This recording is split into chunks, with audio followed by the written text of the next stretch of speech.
Hey, it's your contrarian soul guide, Dawn, and you're listening to Sovereignty Rising, the space where we unlearn the fear and reclaim the flame. If hustle is your baseline, this one's for you. If rest makes you feel guilty, if stillness feels unproductive, if your nervous system doesn't know what to do without the grind, let me ask you something.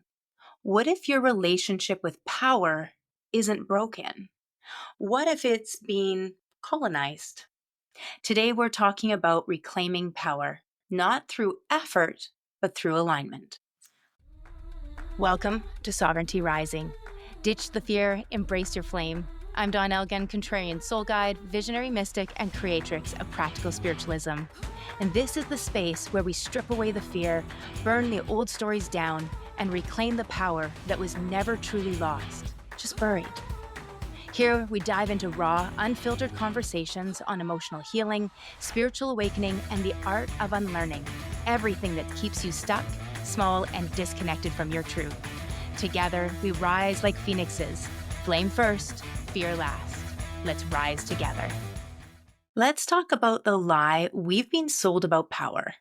You were taught that power looks like always doing, always producing, always saying yes, always pushing through. We call it drive, we call it success. But really, hustle is what happens when your nervous system doesn't trust you'll be safe if you stop. Just let that land. This isn't laziness. It's trauma in productivity costume.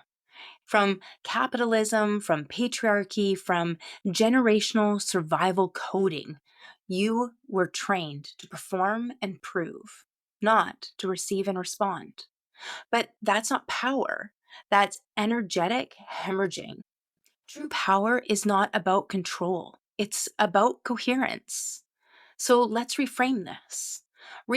Real power is not force. It's flow. Not dominance, but direction. Not control, but clarity. Taoist wisdom teaches us water is soft, but it carves through the mountains.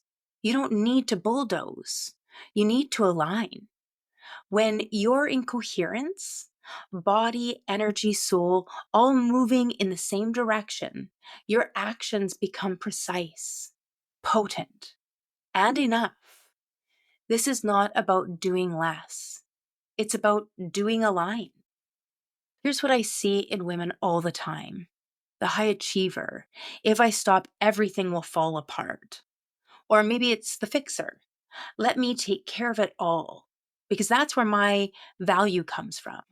Or the overgiver. If I prove how valuable I am, I'll finally be safe, which really means to be accepted. These are not flaws. These are trauma-informed survival strategies. But now they're draining your power, not anchoring it. Your body wants to lead, but it can't speak when the mind is screaming. And I think that's really important for us to understand. When we talk about being intellectual or being heart-centered, a lot of that has become part of the dichotomy, the foundational fight really between the male and the female, the divine masculine and the divine feminine. And so the masculine naturally is in that intellectual state, and the feminine is in more of a heart-centered state. There's nothing wrong with either one of these things. They're meant to be in co-relationship, to harmonize with each other, not be in competition. And the thing is Eckhart Tolle in The Power of Now talked about how more difficult it can be for an intellectual, which in history would have been the men. More difficult for a man to get to his spiritual center than it would be for a woman. Because we get to our spiritual center, our real body, ourself, through the emotional body. So if we think like downward causation, you can imagine an upside down funnel. And at the top of the funnel, we have bliss consciousness or oneness. And then oneness expands and we get individuality. So think like the drops of the ocean versus the ocean as a whole. And so then we get supramental consciousness, which is individuality, which is also archetypes and monads. Archetypes, aspects of personality, and the monads, aspects of emotions. So they're an angry person. She's a happy person. So they're monads. And then as energy continues to get denser, we go down the funnel, we get mental consciousness. And in mental consciousness is ideas, beliefs, intellect. And within that is also the beginning of the ego. And remember that the ego is the identification with form. So now we start to identify, we get the birthplace of the ego, it identifies with thought form. And as energy continues to get denser, we go down that funnel and we get into the subtle body or the emotional consciousness. And within subtle consciousness is not only the emotional center, the emotions, but it also would include the chakras, the meridians, the energy body. The chi would be in here. So we're starting to move energy within the body. And now it's getting denser. You can feel it. It's a little bit more palpable. You can walk into a room and you can feel that denser energy if people have been fighting. You can feel the little barbs in your back or the hairs in your neck go up by somebody's thought. So we've started to already get to a place where we can feel, but in emotions, we can feel them a little bit more. And as we finally go down, we get this collapsing into physical form. And we have the physical body. And then the physical body is not a bad thing. It's just the physical representation of everything that was above it. And that's downward causation. So if we want to change our physical experience, we need to change our thoughts and change our emotions to change the physical experience. That's kind of Joe Dispenza 101.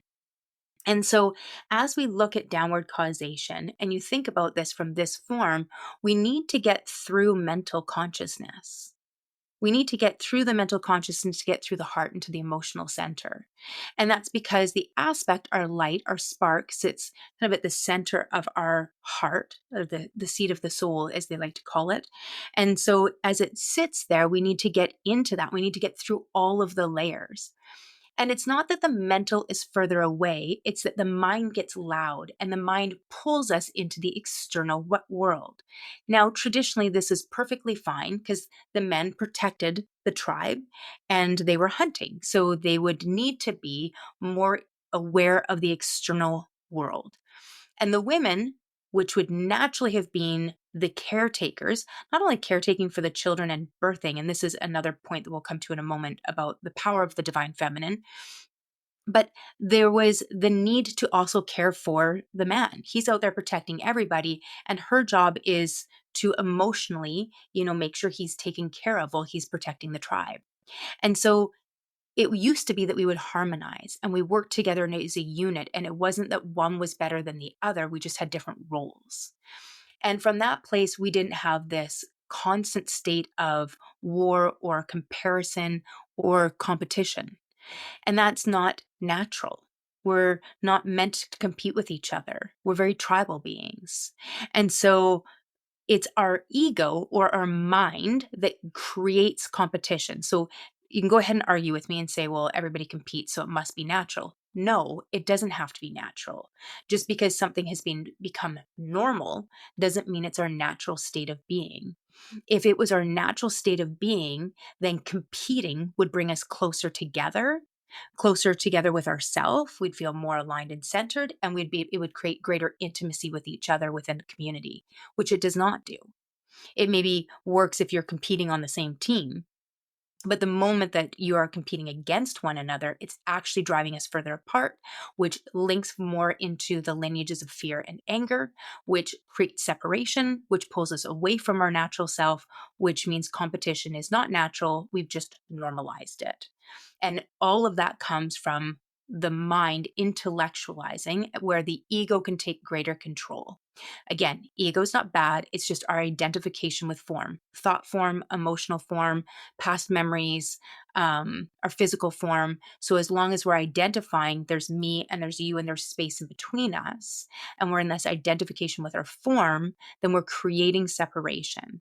And as long as we can remember that we're the one that is experiencing all of this, creating the world through this experience and we can see the light in me can see the light in you, then we're okay. Then ego plays the smaller S self. And so it becomes just a role that we're playing like an actor. And so we don't get caught up that this is who I am. We go, oh, that's the role I'm playing. Right now, I'm playing the role of Dawn, the contrarian soul guide that has a podcast. And when I go home, I'll play the role of Dawn Elgin, the wife, the mother. And so we play different roles. They're not bad, only when we start to fake or become who we think we're supposed to be versus really embracing and getting to know who we really are at an intimate level, if that makes sense. And so when we were in our natural state, we're not supposed to be in this competition with each other, especially male and female. And so when the mind is screaming, when I say this, it's more difficult for an intellectual because now a lot of women, especially in defensive trauma, have become more intellectual. And so now not only do we need to go from the head into from the mind, get into our heart, into our feeling body, into the pain body, feel all of our feelings, experience our experiences, let them process and release out, which is what they should have done naturally. And once we release all that debris, then we can go into the self. We can get to know the intimate light that lives within us, our own divinity, our own creation. And so for traditionally, it would be more difficult. There'd be more work to be done for a man to get there, where a woman would be more naturally in connection with her soul. And it actually makes sense if you think about the fact that a female is the bridge of life. So the female body is the bridge between ether and earth as we bring life into existence. When we think of it that way, non competitively, but just in its beauty, in its form, in its simplicity, we can see how gorgeous life is really designed to be. And so we need to move out of our mind, which, as I said, when it's screaming, is creating all this chaos, which is making it difficult for us to really connect inward. So keeping all of that in mind when we're talking about this, it's not that the mind is bad. It's just that it's like, I think of the mind and of the body as adolescents. And we've given them free reign over the house. And they're not meant to run the house. They're not meant to run the family. They're meant to be adolescents and be guided and taught how to create and how to coexist in this beautiful world. But they've been given free reign. And so even though they're not safe and they're not happy, they still have free reign. And so within that is that identification with ego. And so for us to come out of that identification and become the awareness, the one that is aware of the body, that is aware of emotions, aware of thoughts, as we shift that power back into ourself, then we're going to, at least in the very beginning, often have I guess it would be almost like that feeling of a battle of the two wolves, is we have these adolescents that still want to run the house because that's what they're used to. And it doesn't matter that by us shifting the power back to awareness that they will be safer and feel a sense of peace and connectedness and belonging, because they don't know that and they don't know what that feels like, because often we've abandoned them for pretty much our whole life.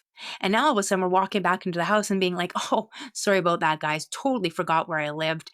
But I'm back now. So you guys all do what you're told and I'm just going to take over. Well, nobody's going to take that. And so it's going to take a bit of time to really cultivate a relationship of trust again. And that's what it means to cultivate self-trust. And that's what we're talking about when we're talking about these situations, about, coming back to ourselves, about alignment, about empowerment, about integrity, about sovereignty. They're always about coming back and creating the intimacy with the self with a capital S, the soul or the spirit. So, with all that being said, I want us to do a practice today, and we are going to call this practice the Power Repatterning Drop-In. So, I want you to just come into your body for a moment, and I want you to just sit still and take a nice, slow breath in through the nose to your belly, out through the nose or the mouth. And I want you to place a hand on your heart and ask, what is one area of my life where I'm forcing? What would it feel like to let alignment lead instead? And now breathe. Again, in through the nose, out through the mouth. And then just say to yourself, I don't have to hustle to be powerful. I don't have to push to be worthy. I am safe to lead from alignment. And let that truth just settle into your body. And again, breathe all the way to the belly, all the way to your pelvic floor. Let your shoulders soften. Let the breath go. And just softly open your eyes. So I want to share, I have a moment I let go of hustle. And so there was a time I equated urgency with importance. And the faster I moved, the more valuable I felt, honestly. But underneath all of that busy, there was discontent. There was resentment. There was a feeling of discomfort. In my previous life, I worked in more of a corporate world and I worked in lighting and design. And I was pretty good at what I did. My ego was very well fed at work and I hustled hard. Wouldn't be unusual for me to work 60 to 80 hours in a week. And for a long period of time, I really enjoyed it. And I enjoyed it because my ego was being well fed. I was good at it and I enjoyed it. I liked helping people. I liked knowing that I was taking something that was a stressful time in their life and making it a little bit easier. But after a while, I got to this place where, from the outside looking in, my life looked phenomenal. I had a beautiful big home. I had a great husband that adored me, which I still have. He's still here. I had 2.5 kids, my two boys and a French bulldog. We traveled a lot. Life looked really good. I have no complaints on the surface. But on the inside, I was slowly dying. And I couldn't explain it to anybody. And I felt so much guilt for not being just thankful for what I had. And so I started to ask myself some questions that would really become pivotal. And the first question I started to ask myself is, what is my truth? What is my truth? Not what is everybody else's truth. I'd been raised Anglican and I had studied with Jehovah's Witnesses when I married my first husband. I had, researched and studied many other lineages of religion, and none of the rules really fit me. And so I even studied into Wicca and loved that the very first rule is harm none. And so here I was trying to figure it out. What is my truth? What is my truth? And it would be that question that would start really changing everything, changing my whole life. And the more I asked the question and the more I started to connect with my intuition and my spirituality, I started working with some energy healers. I had a spiritual coach that I worked with. And the more I got there, the more I started to heal those layers of pain, the layers of trauma and drama. The deeper I started to go into myself and ask these questions, the more difficult it started to be for me to just keep towing the line, to keep hustling harder. And so it was almost like the more I awakened or I started to detangle from all these illusions, the more difficult it was for me to stay silent, to keep pretending. And the hardest thing sometimes is for us to figure out, how am I going to open, to awaken without blowing up my whole life? And in my journey, I couldn't seem to figure it out. It was maybe I've already heard, but 7.5 years ago, I was in 2 car accidents 6 days apart. And within those accidents was this very deep understanding of a course correction. And I couldn't explain it to people. I couldn't explain all these weird downloads that were happening, or the voices that I would literally hear, like somebody was in the car beside me, or the tapping on my shoulder that I needed to listen or pay attention to something I was being shown. And all these things started to happen. And I was starting to learn how to slow down. And it was not easy. I used to have panic attacks first thing in the morning when I'd wake up because I didn't have to go to work because I was on long-term disability with a brain injury.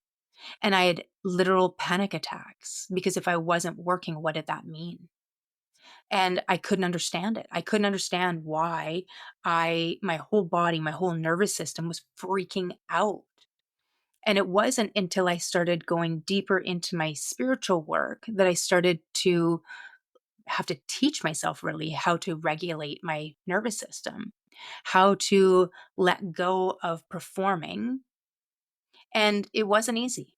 I'm not going to lie. I was so deeply ingrained with my identity, all of those identities, the super mom, the lighting goddess, the, wonder wife, the 6 a.m.er, because I went to the gym at 6 a.m. 5 days a week, the runner, like all of these identities, they were just gone. And I was in a massive identity crisis. And I don't wish that upon anybody. Is there a beauty sometimes to life burning to the ground? Sure. You get to rebuild it and you kind of get forced to let go of a whole bunch of things. Was it easy? No.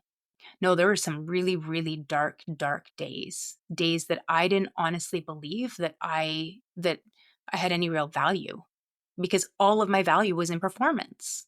And I'd been taught that that's where my value was. And not out of anything where I think anybody was trying to do me harm. We're all just taught to perform. The more we work, the harder we hustle. We get praised for being, a great mom. We get praised for all these things. And nobody means ill will by it. It's just the way that it is now in society. The problem is all of those things are noise. And it was all of that noise that was stopping me from being able to hear the whispers of my soul. And so maybe I could have changed some things. Maybe I could have done more, I don't know, hiking or nature walking or getting more silent or meditation or yoga. But I couldn't even do yoga, guys. I was struggling to slow down for anything at all. If it didn't have what I deemed purpose in Western world, I didn't do it. And so here I am of a culture that not only is hustling, I've learned how to hustle to prove that I have any value at all. I learned to hustle to fit in. That's where all of my relationships were around. They were all around either my business or going to the gym. So all of a sudden, my life implodes and I have no connection to people. And that was hard. So no longer able to work, no longer able to do all of my activities, no longer part of people's daily lives. So their lives keep going on and mine doesn't. And so it was really tough. And I had to figure out, well, then who am I? And so that became the second question. So first there was, what is my truth? But then there was, well, but who am I? If I'm not any of those things, then who am I? And that would really become the very beginning of the birth of practical spiritualism, where I got guided to read the Course in Miracles and then read the Bhagavad Gita and do meditation and yoga and go deeper into these very internal, intrinsic practices that would allow me to really learn, who am I? And my favorite books that put it in the most practical language was by Michael Singer, called The Untethered Soul. And he does a beautiful job in that book, really explaining how we are not our body and we are not our thoughts, and the importance of us finding really harmony within ourselves, not too hot and not too cold, not too strong, not too weak, but we're trying to find this harmony, this balancing within our life. And so that would be the beginning of me really having to learn how to let go of the hustle. And just so we're really clear with each other, I was like, it was hard for me just to not hustle in a spiritual way. Like we just hustle differently. And it was like, no, like if you just keep checking in with yourself, keep checking in with yourself, even starting this podcast, I had to really check in with myself. I waited 6 months before I was like, nope, we're going to go with it. But I didn't give myself the go for doing this podcast until I had been sure I could do YouTube twice a week. And then I could cut down to one YouTube a week and one podcast a week. So it was like I was trying to like make sure I could really pull it off without throwing myself totally out of whack. And then on top of that, it was about my voice. Okay, well, if, hustle culture has us showing up as a role, but if we're going to come back into ourselves, then the question again becomes, but who am I?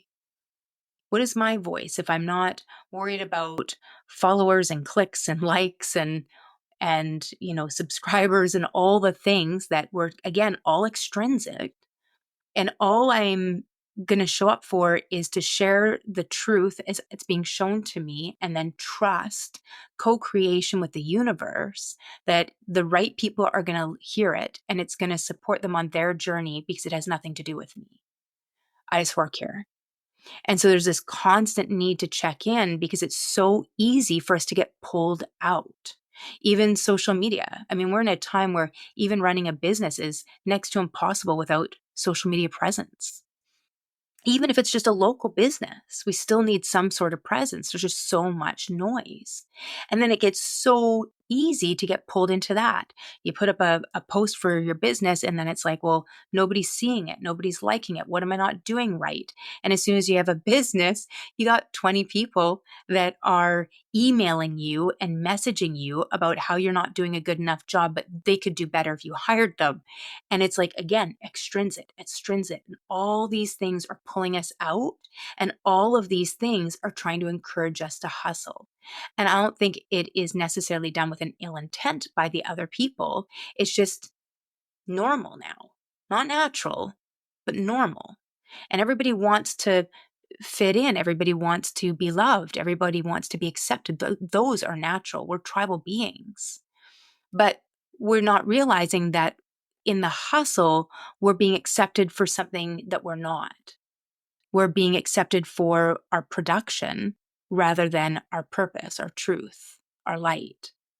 And when we come back into the light, into our truth, then nobody can ever pull us out of that. So, it's really going underneath all of that busy to start to pull away all the things that are burning us out, even if it's just a little bit at a time. And then we can say, like, what do I really enjoy? What brings me joy? Where do I feel centered? Where do I feel grounded?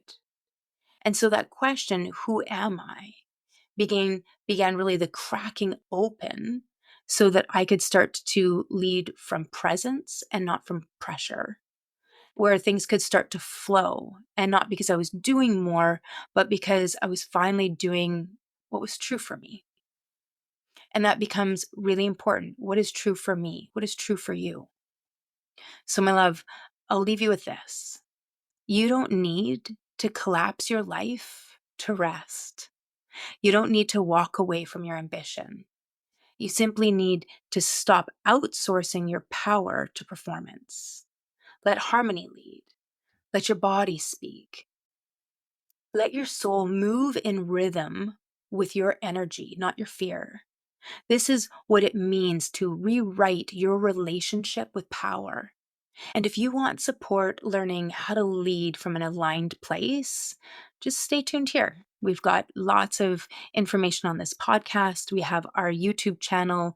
We have our social media pages. We have the Awakening Circle on Facebook, which is a free private community that I created solely so that we could have soul-led conversation. You can follow my blogs. You can also check out my website where I have tons of free things to support you on this journey. And our email newsletter that goes out every day gives some breathwork practices, book recommendations, all sorts of things. So there's lots of ways that we can connect, and you can feel like you don't have to walk this journey alone. I see the light in you, and it is brilliant. Until next time. You are not broken. You are not too much. You're remembering who you've always been. And this journey is just getting started. If today's episode lit something in you, hit follow so you don't miss what's coming. And if you're feeling it, leave a review. It helps with more soul-led women find this space. Want to go deeper? Come find me on YouTube, Facebook, our private Facebook community, The Awakening Circle, Instagram, TikTok, or at our website, practicalspiritualismco.com, for all the ways we can rise together. Not to worry, all those links are in our show notes. Until next time, stay sovereign, stay bold, and keep that fire lit.